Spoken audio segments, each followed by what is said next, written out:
Hello, my name is James. I'm a comedian and this is my lockdown hair. Who am I kidding? I look like this normally. Now, I'm a comedian who's passionate about pubs. Why am I passionate about pubs? I grew up in a pub.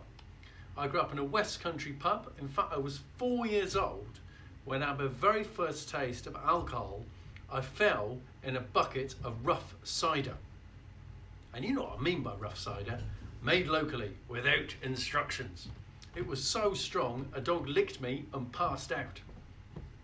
Now, to this day, I don't know if I was baptised or christened, but it was definitely a religious experience. You join me here in the lounge bar, where all the normal people go. Just behind me is the locals bar. That's where all the action happens. That's the sense of humour I really missed during lockdown. Everyone in there's got a nickname. For example, there's a bloke called Jeff the dog, because 21 years ago he walked in with a dog. Not his dog. There's another bloke called Karate Jim, because he was thinking about doing karate, never did it, thought about it.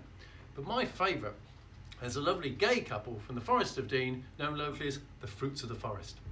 Love the fruits, love the fruits. Now, we've all missed pubs during lockdown. Most of us have started socialising online. It's just a pity there isn't a virtual app for the hangover. I don't know about you, I didn't realise how much I was drinking till it was my turn to plan out the recycling. I'm like, wow, is that all me? From just one Zoom chat. I mean, a few weeks ago, it got so bad, I phoned the Alcohol Advice Centre. I phoned them up, I said, I've got an alcohol problem. They said, how can we help? I said, which wine goes best with Cocoa Pops? It's a Furlough Merlot, apparently. Furlough Merlot.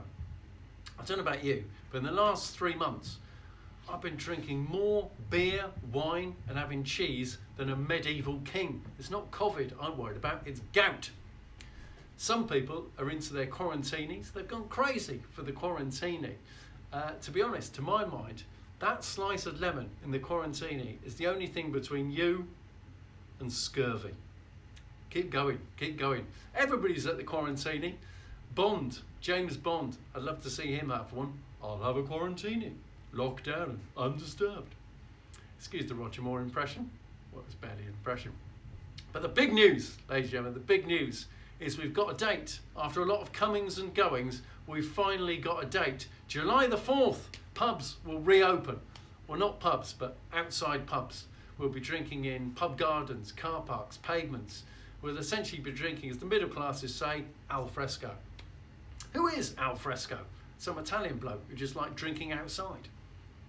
I think quite a few pubs will have to rebrand, and I've come up with a couple of names for the perfect al fresco pub. I'm thinking the Furlough and Firkin, all bar 1 metre, or Corona in hand.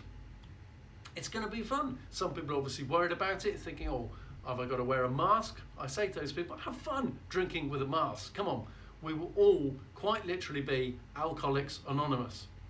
And if you're still worried about social distancing, just don't wear deodorant. It'll be fine. There are some positives, of course.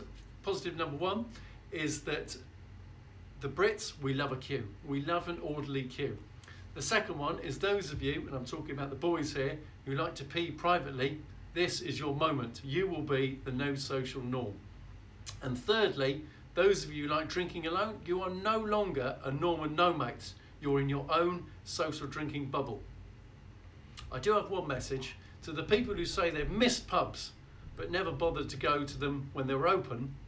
You know the type of people you are, the ones that love football but only until England are knocked out of the World Cup. Get back into the pubs. We need you. We need you to survive the pub. Talking of football, the Football League started in 1888 by the temperance movement as a way of keeping people out of the pub on a Saturday afternoon. That backfired, didn't it? The Great British Pub is made of sterner stuff. They've survived the temperance movement. They've survived the drink driving laws, the smoking ban, and most deadly of all, dry January. And I think it'll beat COVID too. To the Great British Pub, drink strong, drink local, support your local independent pub. Cheers.